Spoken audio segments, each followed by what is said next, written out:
दोस्तों, मैं अंकिता आप सबका अपने देसी वर्ड में अंकिता के देसी ब्लॉग में देसी वर्ड में स्वागत करती हूँ। मैं कुछ अपने टिप्स देना चाहती हूँ जो शादी में मेरे साथ हो गया, वो मैं नहीं चाहती आप लोग के साथ हो। वो कुछ ऐसे टिप्स हैं जैसे कि आप लोग अगर साड़ी की तैयारियाँ कर रही, शादी की तैयारी कर रही हैं, अगर आप साड़ी खरीदना चाह रही हैं तो शादी की साड़ियाँ जो हैं आप एक महीना पहले से, आप शादी के एक महीना पहले से सब तैयारी करके रेडी कर लीजिएगा, ताकि आपको शादी के टाइम पे बिल्कुल अपने सिर्फ और अपने फेस पे, अपने मेकअप के ऊपर सिर्फ आपका ध्यान उस पर रहे, ना कि मुझे ये खरीदना वो खरीदना, ये सब का कोई आपको टेंशन ना हो। प्लीज़ बेटा दूर हटो। जैसे कि लहंगे सेलेक्ट करने में, बाप रे, लहंगे को सेलेक्ट करो, उसका ब्लाउज सिलवाओ, किस कलर का उसका मैचिंग वगैरह। लहंगे तो बिल्कुल एक मंथ पहले ही आप सिलवा के बिल्कुल रेडी करवा के रख लीजिए। और साइज, हाँ, ब्लाउज की साइज बिल्कुल आप चेक कर लीजिएगा लहंगे की बिल्कुल। और 2 टाँके चलवाइएगा लहंगे के ब्लाउज में, कि एक थोड़ा सा ढीला और एक थोड़ा सा टाइट मतलब रहे, ताकि इंसान को कभी टाइट भी हो जाए तो एक खोल के उसको फिर इंसान। मैं वापस आ गई। मेरा बेटा बहुत तंग कर रहा है। मैं कुछ चीज़ें आप लोग को बताना चाहती थी, कैसे बताऊँ, इतना तंग कर दे रहा है बीच बीच में। चलिए फिर मैं बताती हूँ आप लोग को फिर। हाँ, तो ब्लाउज जो है 2 स्टिच आप लोग चलवाइएगा। एक आप लोग साइड से चलवाइएगा, मतलब 2 स्टिच इसलिए होना चाहिए, एक टाइट रहना चाहिए और एक थोड़ा सा ढीला, ताकि आप कभी हल्के से भी मोटे हो तो फिर एक स्टिच आप उस ब्लाउज़ को ढीला अपने आप खोल के कर लो। और ऐसी साड़ियों की ब्लाउज में आप ऐसा करवाइएगा, ठीक है।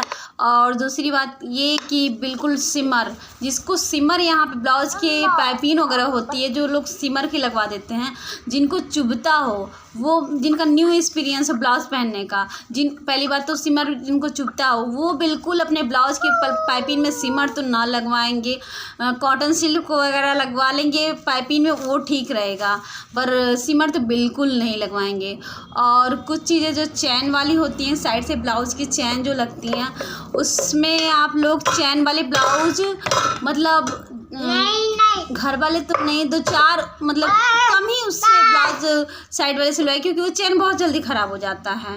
तो वो वाले ब्लाउज अगर सिलवाइएगा तो जो आने जाने वाले रहेंगे उसमें से सिलवाइएगा घर के लिए।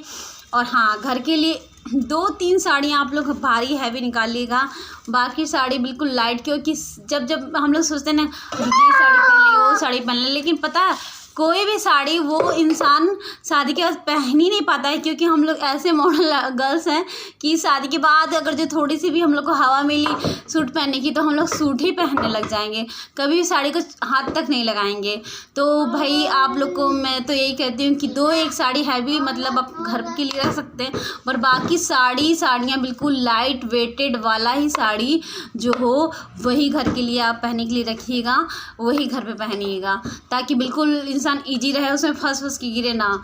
और जितनी भी आपकी साड़ियाँ रहेंगी उस साड़ियाँ बिल्कुल एक जैसी तो बिल्कुल मत लीजिएगा, बिल्कुल अलग अलग वैरायटी की। जैसे कोई राजस्थानी लुक की हो गई, कोई आपकी राजस्थानी लुक की हो गई, कोई बनारसी लुक की हो गई, कोई बिल्कुल मिरर वर्क की हो गई, कोई बिल्कुल शिफॉन की हो गई, कोई आपकी गोटा पट्टी टाइप सी हो गई। बिल्कुल सारी साड़ियाँ अलग अलग आप लीजिएगा। और लहंगे भी आप महंगे मत लीजिएगा। अगर जो आप इसको यूज कर रहे हैं हमेशा के लिए यूज करेंगी आप, अगर यूज़ करने वाले रहें कि हाँ चलो, लेकिन अगर जो आप स्टाइलिश हैं कि हाँ हमेशा अलग अलग लहंगे खरीदने वाली हैं, तो अलग अलग लहंगे, जैसे चलो कोई नहीं, लहंगा खरीद लिया, पैसा वेस्टेड हो जाए, कोई बात नहीं, जिसके लिए कोई बात नहीं है उसके लिए कोई बात नहीं, आप खरीद सकते हैं। लेकिन जिसके लिए बात है तो वो महंगे लहंगे नहीं खरीदेंगे। 5, 6, 7, 8 हज़ार के लहंगे बस उतने खरीदे, क्योंकि लहंगे एक बार पहनने के बाद ना दूसरे फंक्शन में जाके पहनने लायक मन नहीं करता, मन यही करता कुछ दूसरा पहन ले, कुछ और स्टाइल्स पहन ले, तब तक टाइम भी निकल जाता। वो जब लहंगा हम 6 महीना 7 महीना रखे रहेंगे, फिर सोचेंगे हम लोग यार चलो उनकी शादी पे अब 7 महीना लेट, फिर 8 महीना लेट, पता चला और भी स्टाइल आगे चला गया, तो और अच्छा पहनने का मन करेगा। तो इसलिए लहंगे तो आप भाई सस्ते ही खरीदिए, क्योंकि वो बक्से में पड़े रहते हैं। किसी भी कंटेंट में इंसान पहन ही नहीं पाता। आजकल इतना ज़माना एडवांस हो चुका है कि हर इंसान हमेशा कुछ नया लुक अपने आप को दिखाना चाहता है। तो वो लहंगे तो कहीं भी यूज़ जल्दी आ ही नहीं पाते, बहुत कम आ पाते हैं। या तो भैया किसी को उठा के दे दो, मांग मांग के लोग ले जाएं और यूज़ करें, तो फिर उसका ठीक भी रहे।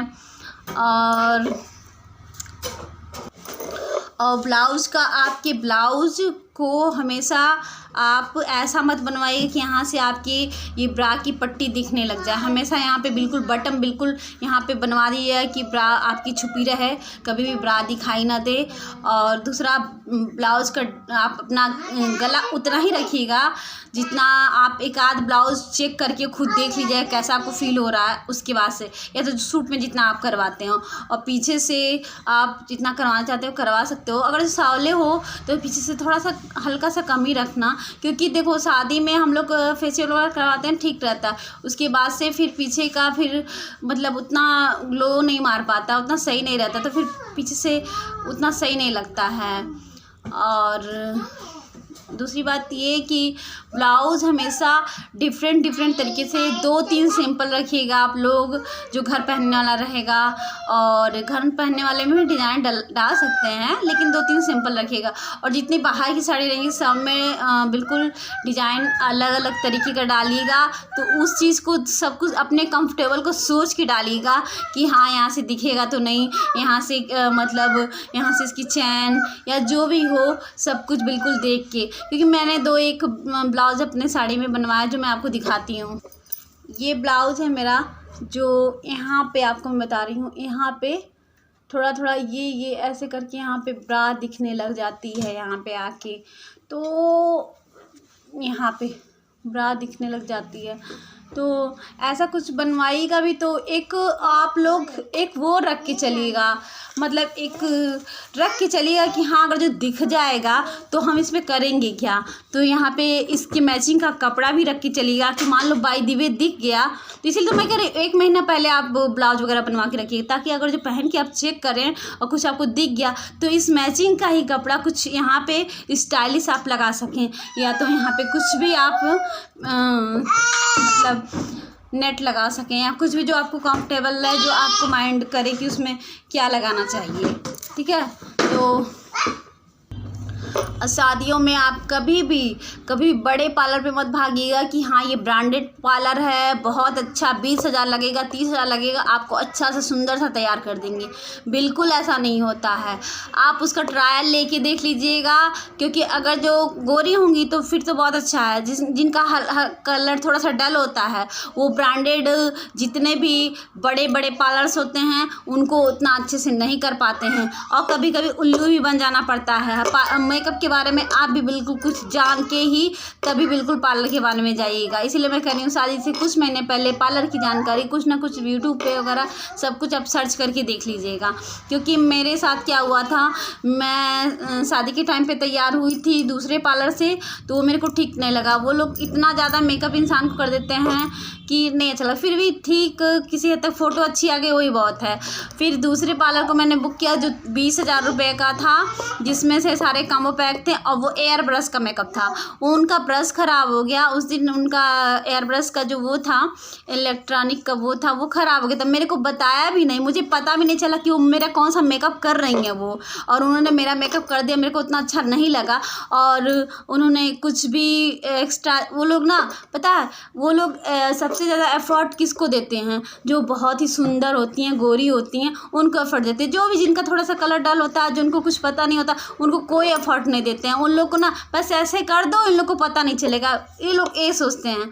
लेकिन क्या होता है फिर ये लोग एयर ब्रश का मेकअप मेरा ना करके, मेरा 20,000 रुपये भी लेके एयर ब्रश का मेकअप ना करके ऐसे ही मेकअप कर दिया इन लोगों ने, बिंदी भी बाद में करके। और फिर ठंड का टाइम था, ठंड को उनको क्या मेकअप, ठंड में तो कोई भी मेकअप कर दो इतना अच्छा हो जाता है। उन्होंने ऐसा मेकअप थोप के डाला था कि स्माइल थोड़ी देर ही, मैं जब गई अपने वहाँ पे स्टेज पे तो अभी नहीं गई थी, उसके पहले ही रूम में बैठी थी, और जब भी मेरी फ्रेंड वगैरह आ रही थी स्माइल ऐसे स्माइल करते हैं। यहाँ पे बिल्कुल मेरे बिल्कुल वो जम गया था और इतना स्ट्रेस हो गया था उसका, इतना स्ट्रेस हो गया था कि उससे मेरा सर भी दर्द होने लगा था, इतना टेंशन हो गया था उस मेकअप का।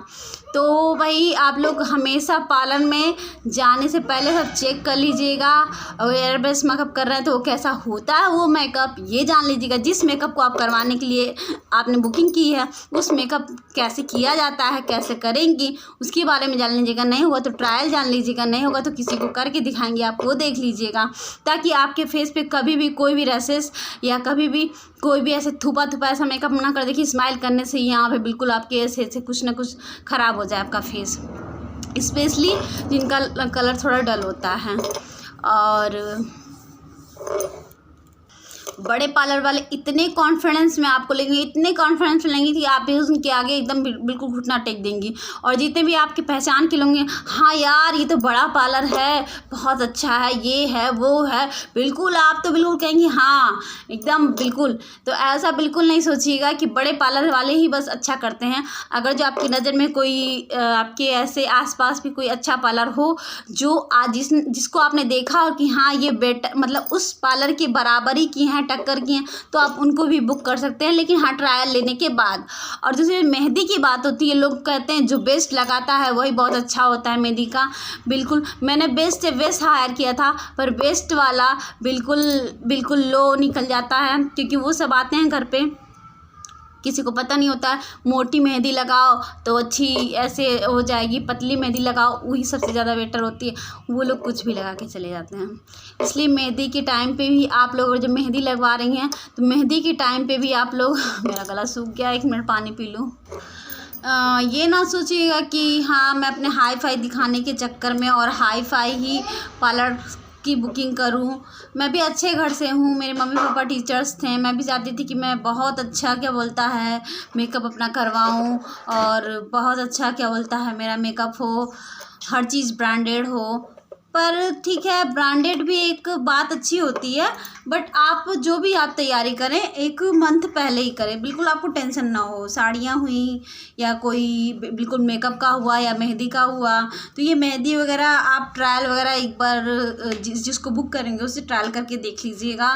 बिल्कुल आपकी मेहंदी कौन सी आपको लगानी है उस पहले ही सेलेक्ट करके रख दीजिए। बिल्कुल ये मत करिएगा कि हाँ जिस दिन वो मेहंदी लगाने आ रहा है पैर की लगानी है, हाथ की लगानी है, भैया 10 घंटा सेलेक्ट करो। इतनी ही टेंशन होती है मेहंदी वो लेडी संगीत में कि हाँ कब जल्दी लगवाना रहता है कि बैठ के उसको सेलेक्ट करो, बिल्कुल टाइम ही नहीं रहता। और मन खौच पौच मज़ा रहता है ना, एक दिन बाद शादी रहती है खौच पौच मज़ा रहता है बिल्कुल मन में, तो इंसान बिल्कुल वो डिज़ाइन भी नहीं सेलेक्ट कर पाता, कुछ उसको समझ में नहीं आता। और घर में अगर जो कोई हो तो भाई सेलेक्ट कर सकता है, पर लड़की अकेली हो और कोई घर में ना हो तो बिल्कुल। और शादी टाइम पे तो सच बताऊं कोई अपना नहीं होता है, सिर्फ अपने खुद ही इंसान अपना होता है। और मैं आगे और भी वीडियो आप लोग को डालना चाहती हूँ, जैसे कि ज्वेलरी शादी में माँ बाप जो देते हैं वो क्या इंसान ले, कैसे ले, कब मतलब पहले ही लेके कैसा रख ले, माँ बाप ले के रखते हैं, तो वो सब भी मैं वीडियो आप लोग को डालूँगी। ताकि देखिए लड़की को एक ही बार मिलता है, फिर माँ बाप दोबारा नहीं देते हैं, तो उसके लिए मैं वीडियो डालूँगी। प्लीज़ अगर अच्छा लगे वीडियो तो लाइक करिएगा, नहीं अच्छा लगेगा तो कोई बात नहीं डिसलाइक करिएगा। Okay bye. इसकी छोटी छोटी बारीकी अगर जो कुछ भी आपको मुझसे पूछनी हो तो प्लीज़ कमेंट करिएगा आप। और साड़ी का मैं आप लोगों को कलेक्शन, अपनी सारी साड़ियों का कलेक्शन 5 साल हो गए, लेकिन मेरी इतनी सारी साड़ियाँ, मेरी साड़ी की साड़ियाँ अभी भी बिल्कुल मैं अगर जो निकाल के पहनूँ ना तो बिल्कुल न्यू लुक की लगती हैं।